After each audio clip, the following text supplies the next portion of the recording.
Okay, so the conversation for today is that most churches should stop live streaming. I'm going to say probably 80% of churches should stop live streaming. And here's why, right? I understand that this is a drastic shift to what people were saying and to what even I was saying, right? So let's take a walk back to pre-pandemic. So pre-pandemic, a lot of churches weren't streaming. Then the pandemic hit and they had to shut their doors. And streaming was the only way for a church to stay in connection with their audience.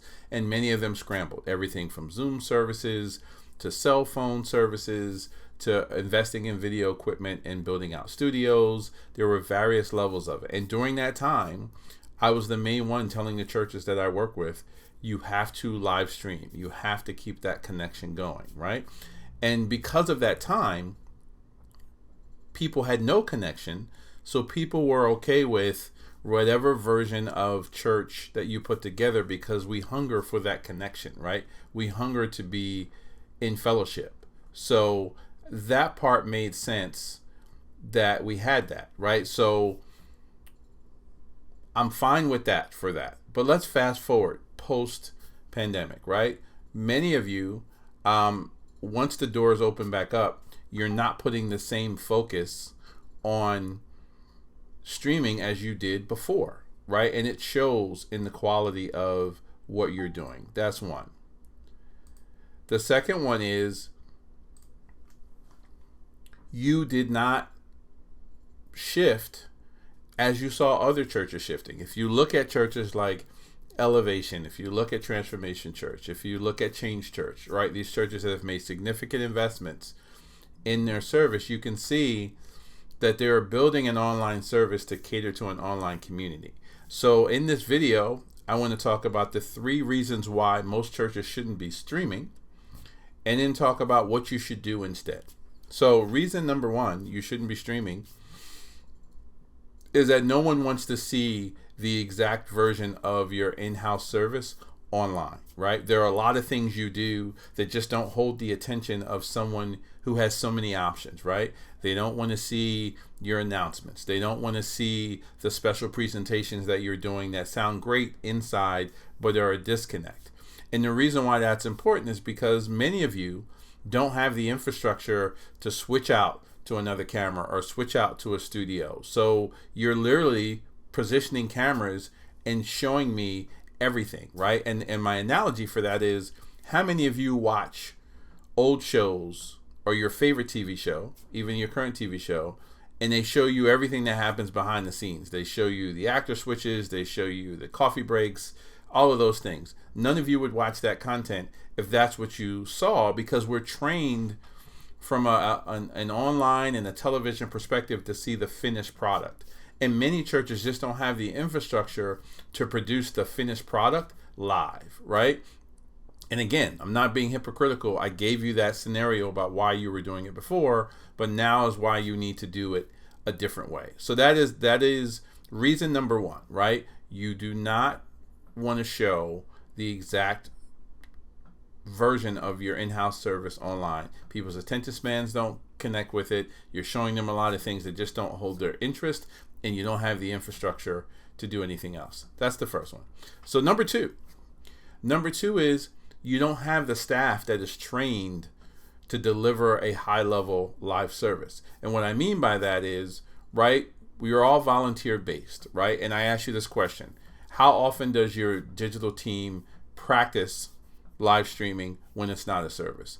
How often do they come in and learn camera angles and camera shots and talk through those different things when it's not a service? And the last one is, how often are you training new people who join the ministry to stream when it is not in service? If you said a low number or no to any of those, you should not be live streaming right now, because the reality is your service quality goes up and down based on who's on camera, who's on the switcher, who's on the soundboard, right? And until you can resolve that, you're giving an uneven experience to people who watch you. And the way I articulate to churches is that you should assume every week someone is watching you for the first time. They've never seen you. They don't have a relationship with your pastors or your ministry. You haven't touched their life. They are just looking for content to consume. And if those things are happening, you shift the camera and then you move it a little bit because that person's new and they haven't figured out how to use the camera yet. Or, the sound's a little loud because you're playing a clip that you didn't play before service to figure it out. All of those different things are happening in real time. You're losing people. And it's shame on us and shame on the kingdom if we're losing someone that could potentially have their life be altered because we're not delivering a prepared product, right? And that's how you have to think of it. It's not a knock against volunteers. I know volunteers are hard, but again, from a personal development standpoint, you have to train volunteers the same way you would train them as if it was their full-time job. And if you're not doing that, you can't expect that level of quality back. So that's number 2, right? If you are not training the people at a certain level to deliver a quality product, you should not be live streaming. And number 3, and this is the one I want you to focus on. If you do not have the resources to focus on all the aspects that go into live streaming, you should not be live streaming. So what I mean by that is if you don't have high confidence in your internet, if you don't have super high confidence in your streaming tools and capabilities, and you don't have anyone there that can troubleshoot. So when I was serving, leading up the digital ministry at my church, I wasn't there because of when things were going well. I was there when things went wrong and how to react to it. And again, any live stream, there is a propensity for things to go wrong. So if you don't have those resources to do it, wouldn't it be better served to switch those resources to doing things so that the finished product you show them? Because again, we are talking about planting seeds and doing outreach. And our outreach needs to be the best version so people get past the fact of all the things they use as criteria to not engage with you, that they do engage with you. So you need to do that, right? So those are the 3 things or 3 reasons why you should not be live streaming. And you're like, okay, well, what do I do now? Right? Like, how do I make these connections? How do I leverage social media in the right way? So the thing you need to do is take all of that effort and just record your service. And once you record your service, your team goes in and creates an edit of your service, and then you stream that recorded version live. And again, get out of the mindset of, okay, well, we have our service time set, because the other thing is the people who are watching you new have never been there. So the time you tell them is the time that service is there.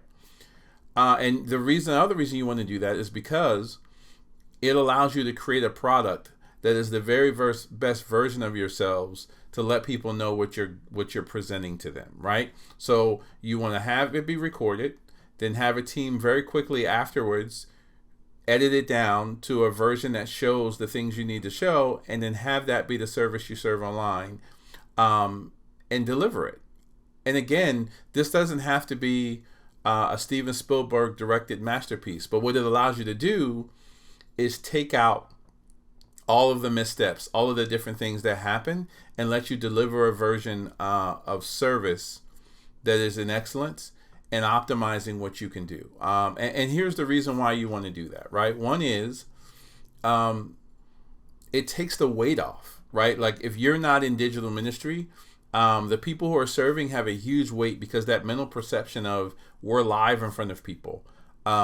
It takes the weight off of you because you have the anxiety as a leader that, wow, we're live. That mistake everyone saw. And did pastor see it? And is he going to see it when he sees the replay? All of those dynamics are happening. And if you haven't trained and developed your ministry, you're wondering why the end result that you're putting up is not getting views. It's because you're not showing yourself in your best light. So the value you could bring to somebody is not being communicated on screen, right? That's the one reason. Now let's talk about the benefits, right? Like, what are the benefits of moving away from live streaming to recorded streaming? Well, the first one is many of you have been concerned about people ignoring coming to church in person and just settling for live streams, and you sound conflicted because you're like, hey, I know the live stream is valuable and we're reaching new people, but at the same time, we don't want you choosing to stay home when you can come instead of going, right?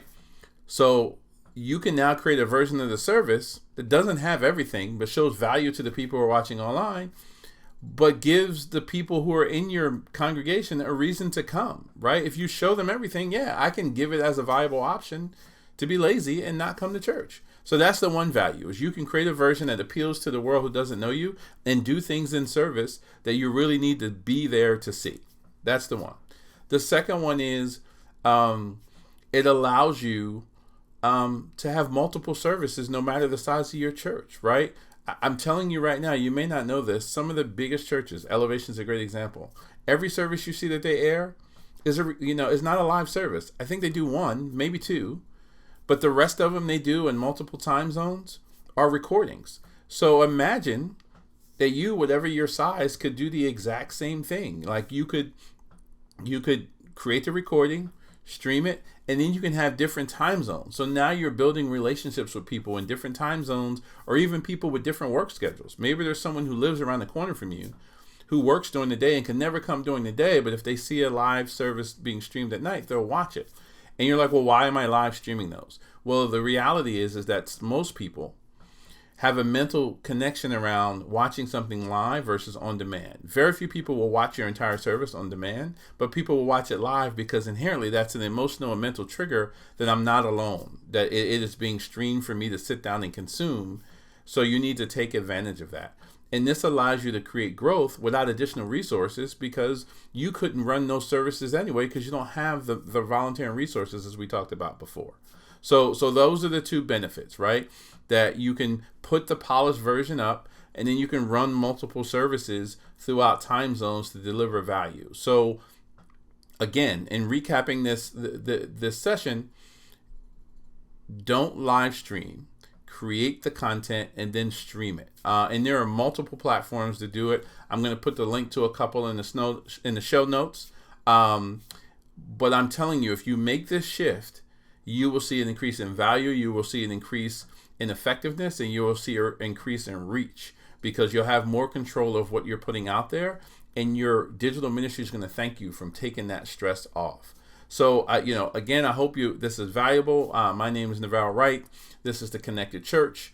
If you want to click on the link to subscribe, I appreciate it. My goal is to bring you more of these tips to help partner and walk with you to grow in how to create your digital ministry and show massive reach, effectiveness, and allow you to connect to as many potential people as possible and stay connected. So click on the link to subscribe. There are links in the show notes about your ability to be able to click and get a masterclass where I teach you the 3 secrets to grow your ministry in 2023 and 2024, and also a link for you to join my newsletter so that you will get notified when I put up new videos like this. So if you want to stay connected and want to hear more like this, make sure you subscribe. God bless you, and I can't wait to see you soon. Let's stay connected.